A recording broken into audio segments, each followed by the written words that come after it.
The meeting at the hospital gates.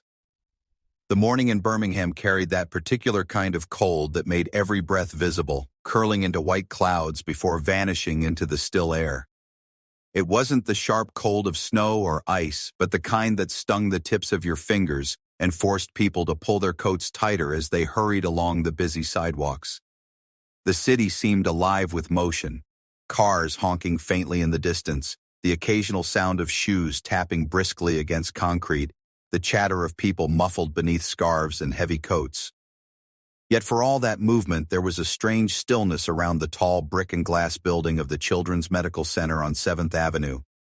Hospitals had a way of being both crowded and lonely, buzzing with activity yet weighted with silence, as if every step inside carried a story too heavy to be shared aloud.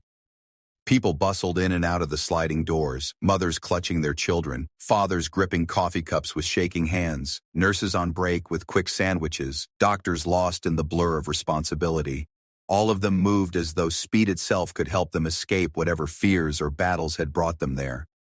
But just outside, against the flow of motion, sat a boy who did not move.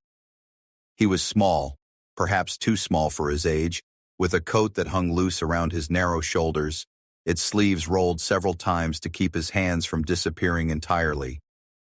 His boots were worn thin, one of them patched across the toe with a careful layer of duct tape.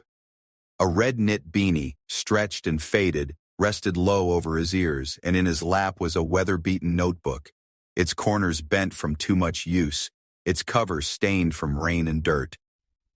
The boy sat on a flattened cardboard box, sketching quietly, head bowed and pencil scratching softly against the page. To the passers-by, he was little more than a figure to be ignored, perhaps even pitied, though few spared him more than a glance. The hospital staff had long grown accustomed to his presence. At first, some had tried to shoo him away, assuming he was loitering or waiting for someone. But the boy, his name was Ezekiel Carter, though most people just called him Zeke, caused no trouble. He never begged, never shouted, never interfered. He simply sat with his notebook, sketching the world as it moved around him, smiling gently when spoken to, silent when ignored. Eventually, the staff left him alone. And so, on most Saturdays, Zeke could be found there on his box, pencil in hand, watching the stream of humanity flow past as he drew pictures that no one else bothered to see.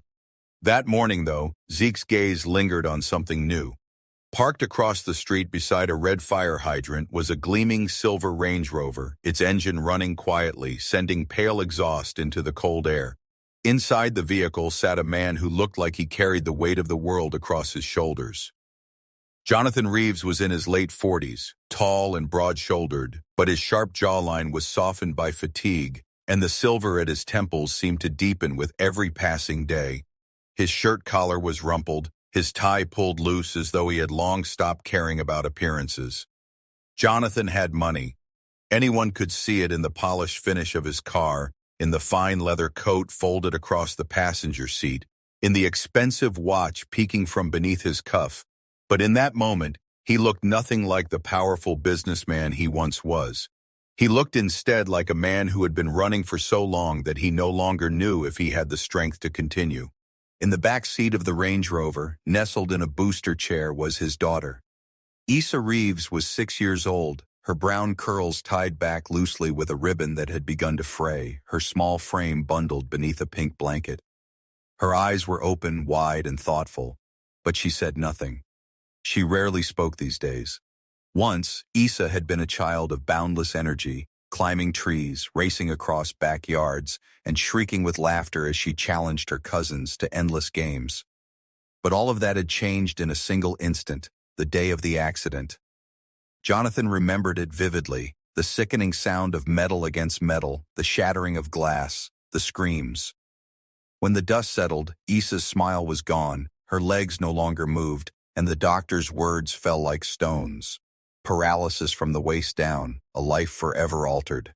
For weeks, Jonathan carried her not just physically but emotionally, struggling to bear the weight of both her fragile body and his own crushing guilt.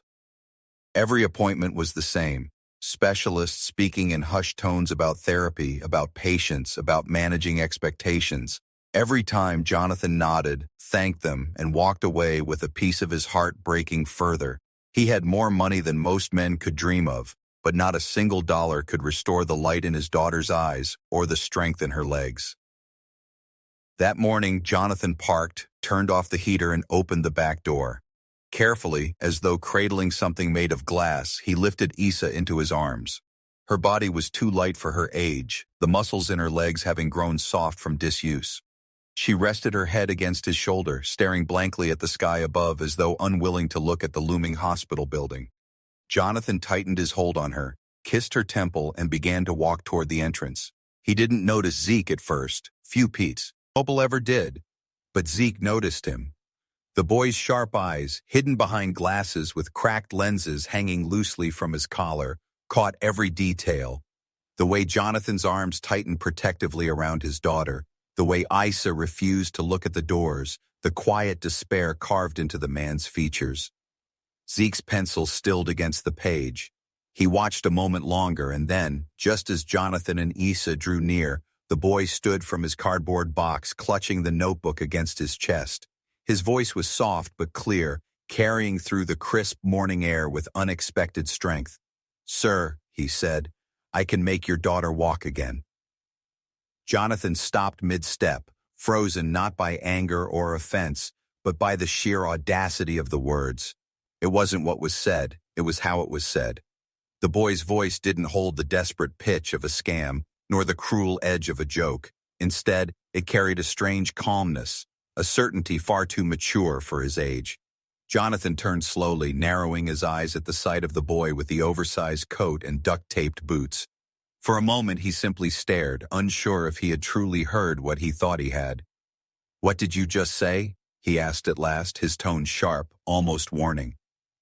Zeke didn't flinch. He shifted the notebook under his arm and repeated with the same quiet conviction, "I can help her walk again." The world seemed to still in that instant. Jonathan's arms instinctively tightened around Isa as though shielding her from the boy's words. His mind raced, cycling through disbelief, suspicion, and irritation. "That's not funny, kid," he said flatly, his voice low.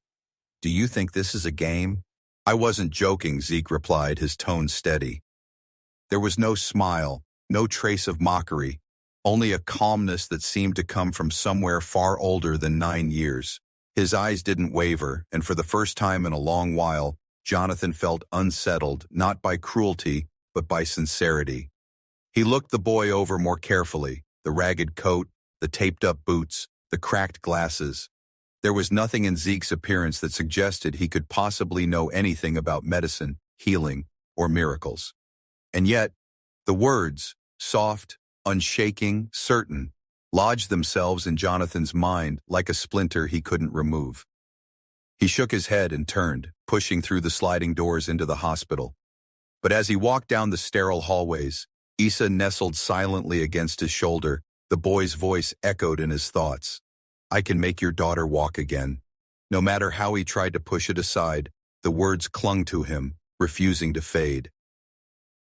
The stranger's claim, Jonathan Reeves had always considered himself a man guided by logic, a man who measured outcomes by facts, data, and the sound reasoning of professionals who built their knowledge on years of education. His empire had been founded on those principles, practical strategies, calculated risks, investments that grew not through chance but through a sharp understanding of markets and human behavior.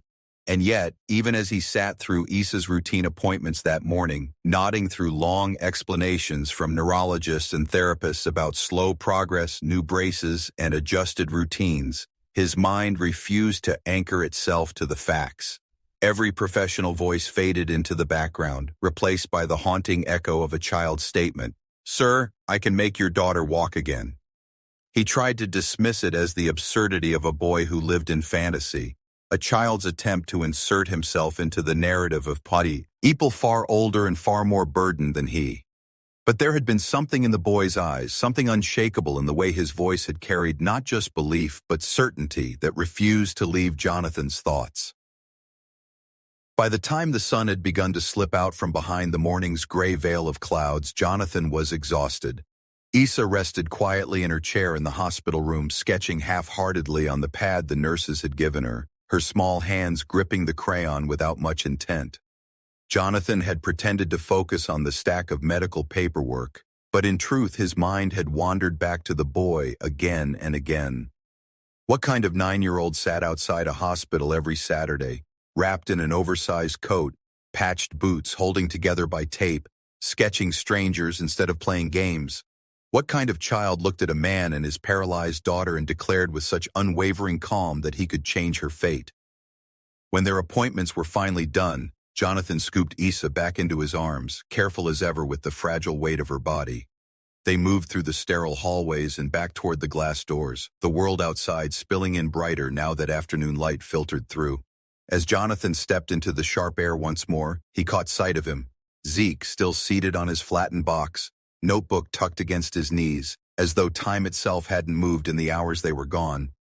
Only now the boy wasn't sketching. His eyes were fixed on Jonathan, steady and watchful, as though he had known with certainty that the man would come back out carrying his daughter. Jonathan hesitated, caught off guard by the unwavering gaze. He felt Isa stir faintly in his arms, her head lifting just enough to notice where his eyes had landed. She followed his line of sight, and for the first time in weeks, Jonathan saw the in-test flicker of curiosity in her face.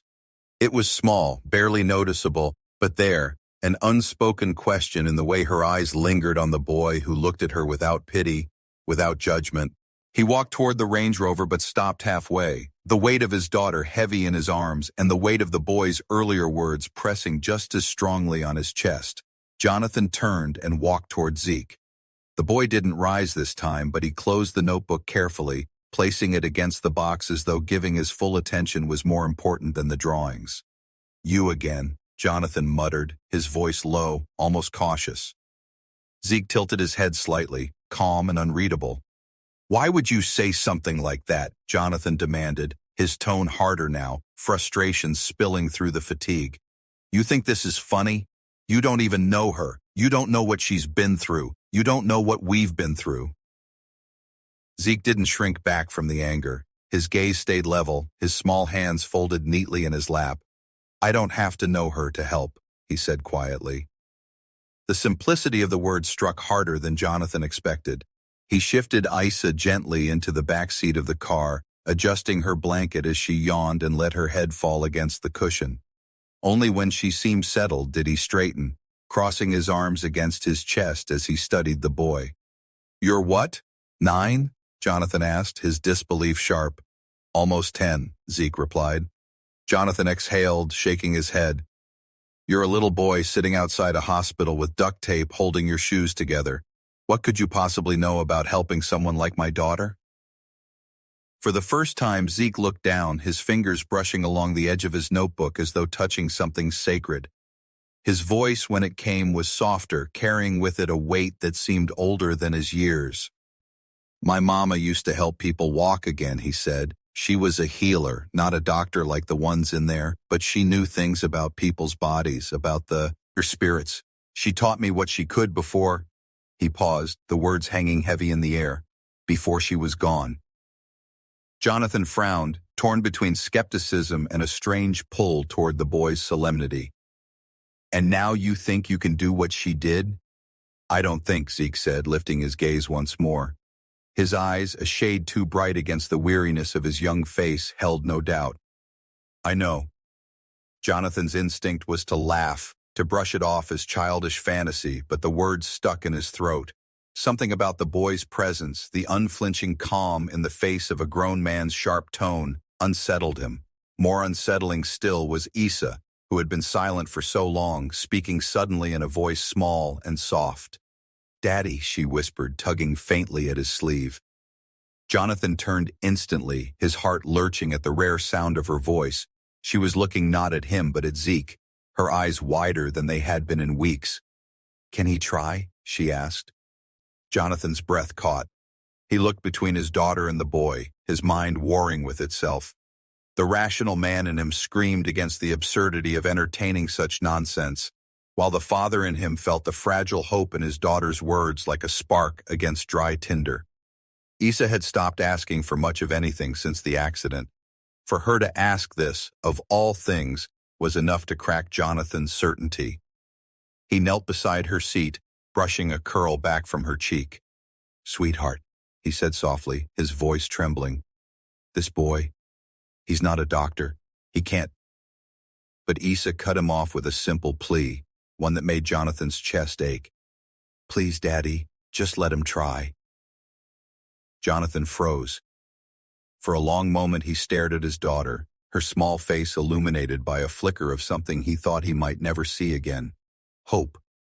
It wasn't the wide-eyed innocence of childhood, but a tentative sea.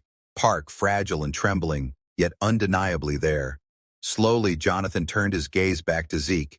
The boy had risen from his box now, standing with his notebook clutched under one arm, his shoulders squared despite his small frame. He looked both impossibly young and strangely timeless, like a child and an old soul at once. Jonathan studied him, searching for signs of deceit, of games, but found only that steady calmness. For the first time in years, Jonathan didn't know what to say. The healing journey begins. The following Saturday morning dawned with the same sharp chill in the air, the kind that pressed against skin and made the world feel fragile beneath its quiet frost. Jonathan had spent the week in turmoil, replaying the encounter with the strange boy again and again in his mind. He had told himself a dozen times that it was nonsense, that entertaining the idea of letting a 9-year-old child, homeless, untrained, a boy in duct-taped boots, take part in his daughter's condition was irresponsible, even dangerous. And yet he could not ignore the single moment that had torn through his skepticism like sunlight through cloud cover. Issa's voice asking softly, "Please, Daddy, just let him try." She had not spoken with such intent since before the accident. That plea had stayed with Jonathan all week, haunting him, whispering through every conversation with doctors, lingering in the silence of late nights when he sat awake in the glow of the city lights, his daughter asleep in the room next to his. Jonathan had returned to work during the weekdays, forcing himself into the rhythm of meetings and numbers, though his mind remained elsewhere. He had built his empire by trusting instincts that went deeper than logic, instincts that recognized value where others saw only risk. It was that instinct that made him buy a failing construction firm 2 decades ago and turn it into the cornerstone of his wealth. It was that instinct that helped him negotiate deals that hers walked away from. And now that same instinct whispered that the boy, Ezekiel Carter, Zeke as he had called himself, was not ordinary. Jonathan hated himself for entertaining the thought, hated the way it eroded the firm wall he had built between himself and disappointment.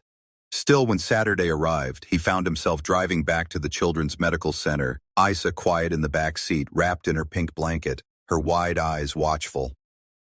Zeke was there, as though he had been waiting all along, seated on his box with the weather-beaten notebook across his knees. He looked up as the silver Range Rover approached, and for the first time Jonathan thought he saw the faintest trace of a smile flicker across the boy's face, not of arrogance or victory, but of quiet recognition. He rose as Jonathan pulled the car to the curb, standing small but steady against the backdrop of rushing people. Issa leaned forward slightly in her seat, her small hand pressed to the window as though she had been hoping all along to see him again. Jonathan stepped out, pulling his coat tighter against the wind, and walked around to lift Issa from the car. She was light as ever, her legs limp, her frame pressed against his chest as though she weighed no more than a feather. For a long moment he hesitated. Logic screamed to turn around, to walk into the hospital as planned, to ignore the boy. But Issa's hand reached from beneath her blanket, small fingers brushing against his wrist as she whispered, "Please, Daddy." That was all it took. Jonathan carried her over. Zeke watched silently as they approached, his cracked glasses dangling from his collar, his notebook tucked carefully under his arm.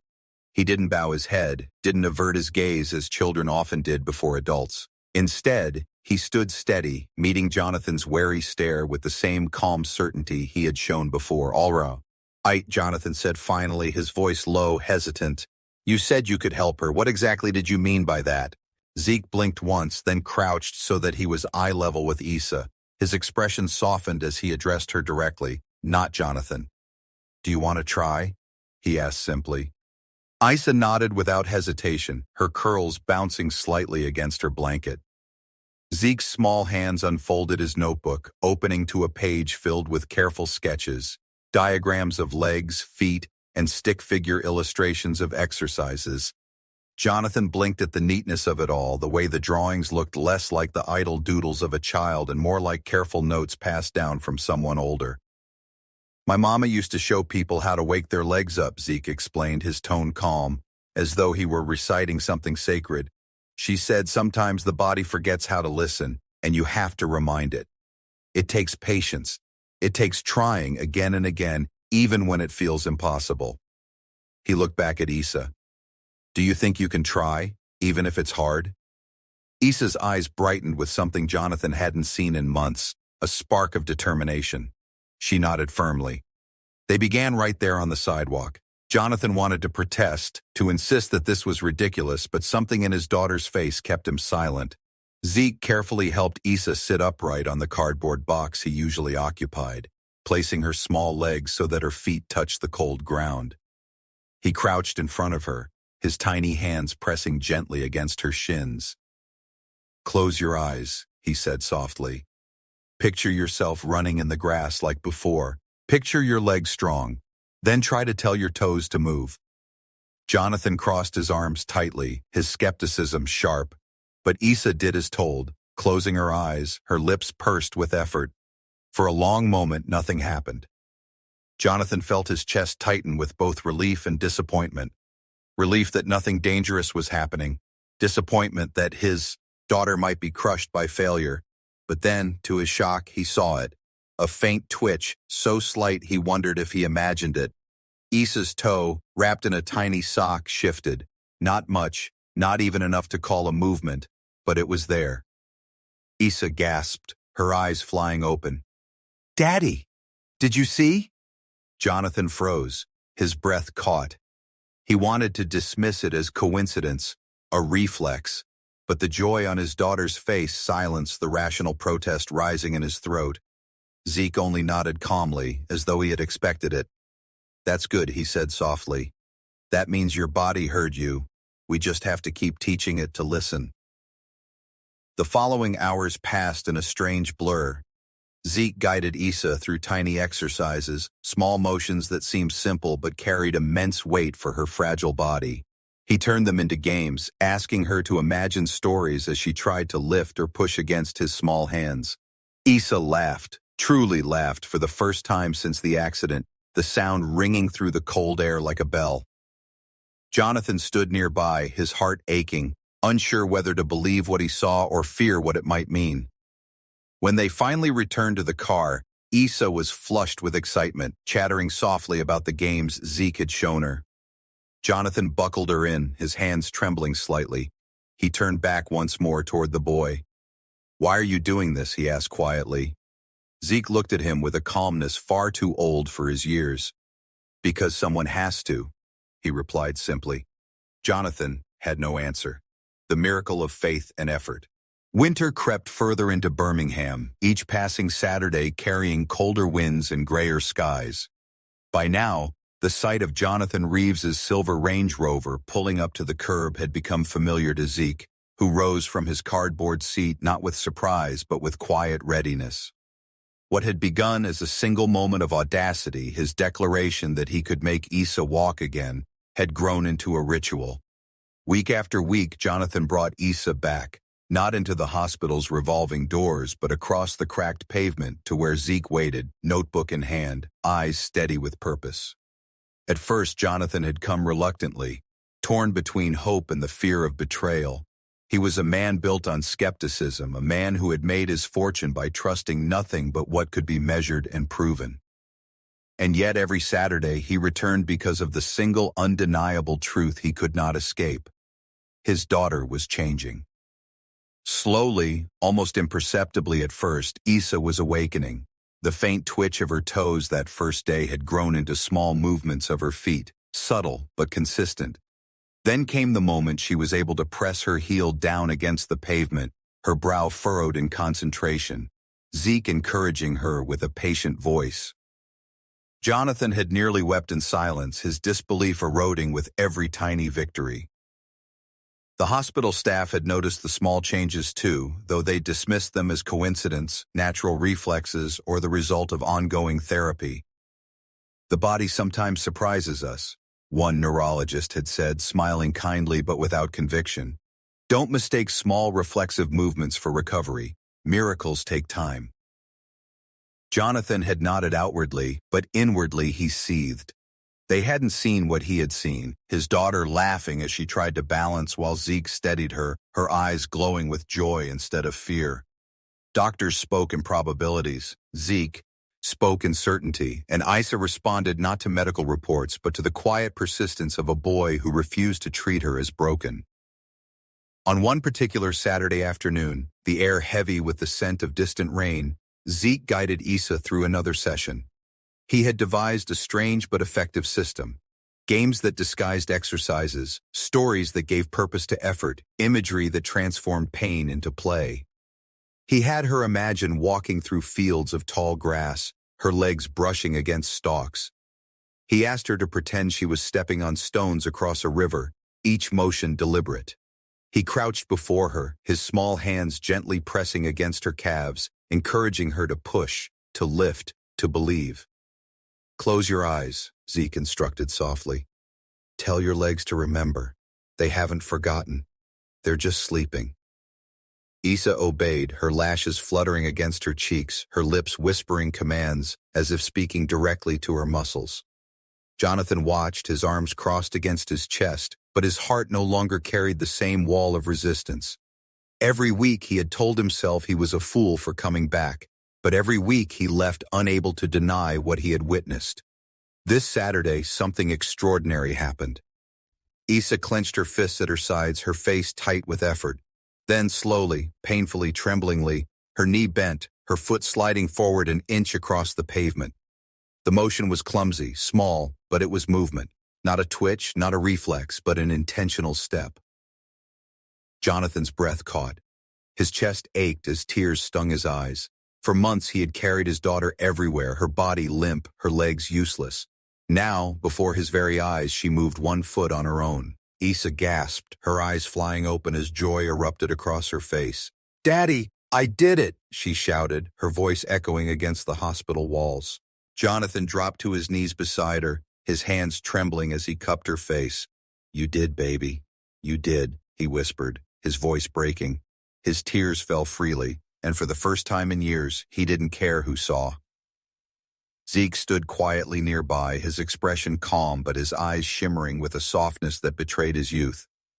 He didn't gloat, didn't demand recognition. He simply nodded, as though confirming what he had always known to be true. The moment became a turning point. Jonathan's skepticism didn't vanish entirely. He was too much a man of logic for that, but it cracked enough to let hope pour in. From that day forward, their sessions intensified. Zeke introduced makeshift tools, sticks to balance on, small objects to pick up with her toes, chalk lines drawn on the pavement for Isa to step across.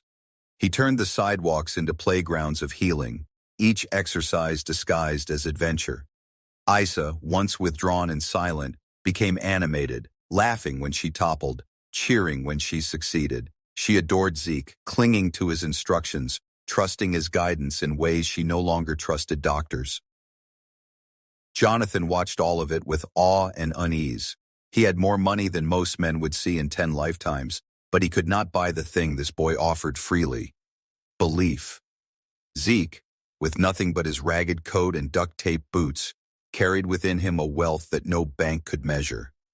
Jonathan began to wonder if perhaps his own riches had blinded him, if in chasing what the world valued, he had overlooked the simple power of faith, effort, and compassion.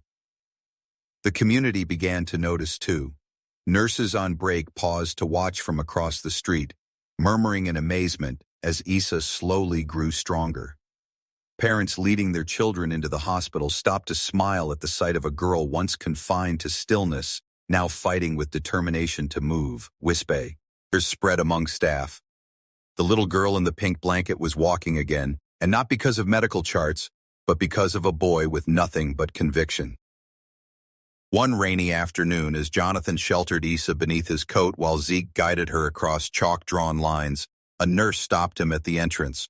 "She's making progress I didn't think possible," she said, her eyes wide. Whatever you're doing, don't stop. Jonathan wanted to explain, to confess that it wasn't him but a boy with a weather-beaten notebook, but he found no words. He simply nodded, humbled by the truth. Issa's first real step came 2 weeks later. She had been practicing tirelessly, her legs trembling each time Zeke encouraged her to shift weight. Jonathan had been holding his breath with every attempt, afraid to hope too much, but then it happened. Issa, supported lightly by Zeke's steadying hands, lifted one foot, pressed it down, and shifted her body forward. A single step, small and imperfect, but a step nonetheless. The world seemed to stop. Jonathan broke into sobs, falling to his knees on the wet pavement, his arms outstretched. Issa, beaming with triumph, stumbled into his embrace. He held her tightly, his tears soaking her hair, his body shaking with gratitude and disbelief. For the first time since the accident, he felt as though the weight crushing him might finally lift. Zeke stood a few feet away, notebook tucked beneath his arm, watching with a calm smile. He didn't cheer, didn't claim victory. Instead, he whispered almost to himself, "She remembers now."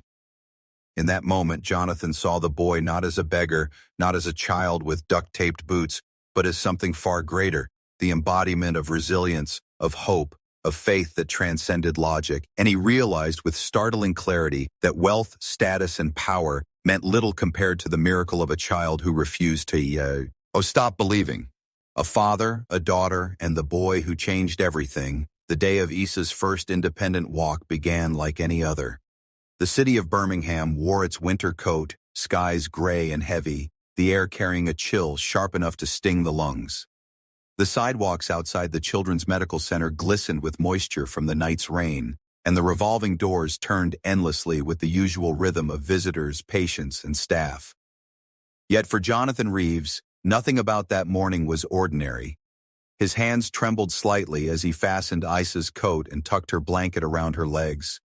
She had been different all week, more alive, more insistent, her eyes bright with determination. She had practiced tirelessly, begging him to take her to Zeke sooner, her small voice carrying a tone that brooked no refusal.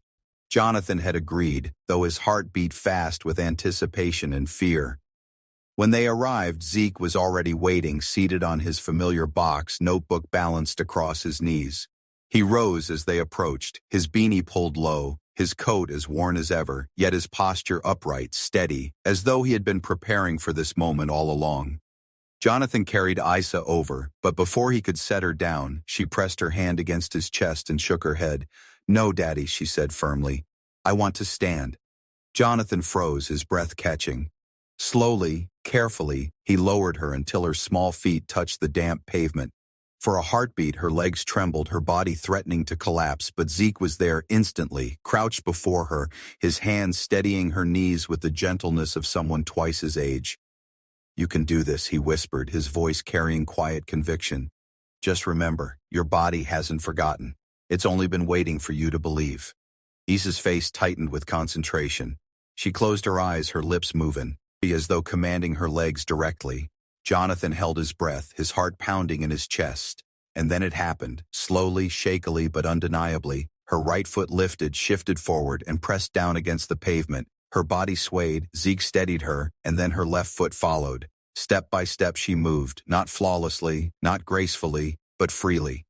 Gasps rose from nearby, nurses on break, parents hurrying into the hospital, even a security guard near the door. People stopped in their tracks, watching as the little girl who had been carried for months took step after trembling step. Issa's laughter rang out, high and clear, a sound so filled with joy that Jonathan's knees gave way beneath him. He sank onto the pavement, tears streaming freely, his arms outstretched as his daughter stumbled into his embrace.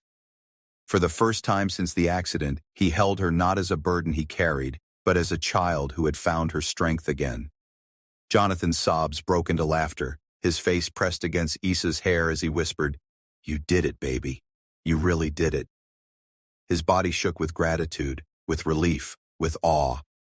Around them, strangers clapped softly, some wiping tears from their eyes, others whispering in amazement. And standing a few feet away, Zeke simply watched, notebook tucked beneath his arm, his expression calm, but his eyes shimmering with quiet pride. In that moment, Jonathan saw him not as a beggar, not as a boy in duct-tape boots, but as something far greater, the boy who had given his daughter back her future. He rose to his feet, Isa clinging to him, and walked over to Zeke. His voice trembled as he spoke. "You've done what no doctor, no amount of money, no therapy could do. You've given my daughter back her life. I can never repay you." Zeke shook his head, his expression solemn. "You don't have to repay me," he said softly. "This isn't about money. It's about hope. My mama always said that sometimes the smallest hands carry the greatest miracles.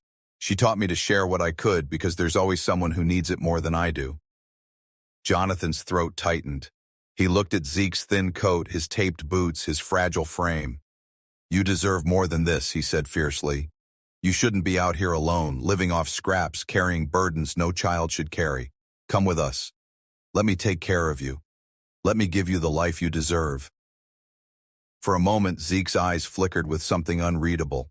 Hesitation, perhaps even longing. But then he shook his head. "There are others," he whispered.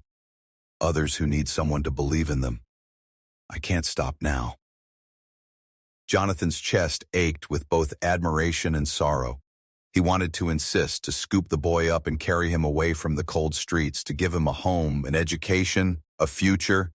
But he realized then that Zeke belonged to something greater than one family. He was a messenger of hope, a child who carried within him the strength to awaken others. Still, Jonathan refused to let the boy walk away without change. "Then let me help you," he said firmly. "I can't take away your mission, but I can make sure you don't do it hungry or cold or without the tools you need. Let me stand beside you, just as you've stood beside my daughter." Zeke studied him for a long moment, then finally nodded, a small smile tugging at the corners of his mouth.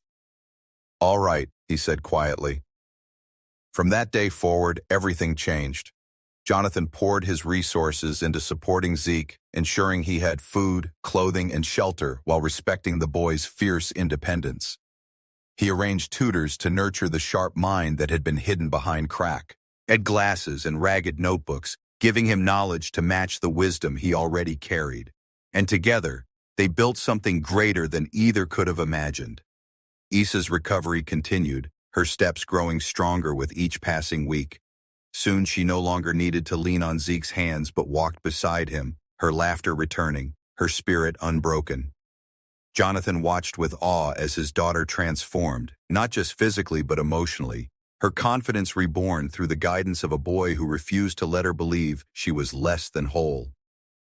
Word spread through the community, stories whispered of the little girl who walked again because of a beggar boy's unwavering faith. Families began to seek Zeke out, parents bringing children who had lost hope, looking not for medical miracles but for the spark of belief. Jonathan stood beside him, not as a skeptic anymore, but as a believer, humbled by the power of compassion. In the years to come, Jonathan founded a foundation in Zeke's name, dedicated to helping children with disabilities find strength and healing, not just through medicine, but through mentorship, creativity, and hope. Zeke remained its heart, never losing the humility that had defined him, never forgetting the cardboard box where it had all begun. And Isa grew into a beacon herself, walking with pride, her story inspiring others to believe that even the impossible could bend before determination. On the anniversary of Isa's first step, Jonathan gathered his daughter into his arms, tears in his eyes as he whispered, "You gave me back my reason to live, sweetheart." And he turned to where Zeke stood, taller now but still carrying that same quiet certainty. "He gave us both a miracle." And in that moment, Jonathan understood what he had missed all his life. True wealth was not in bank accounts or polished cars, but in the unmeasured richness of love, compassion, and belief. A beggar boy with duct-tape boots had taught him that, and he would never forget it.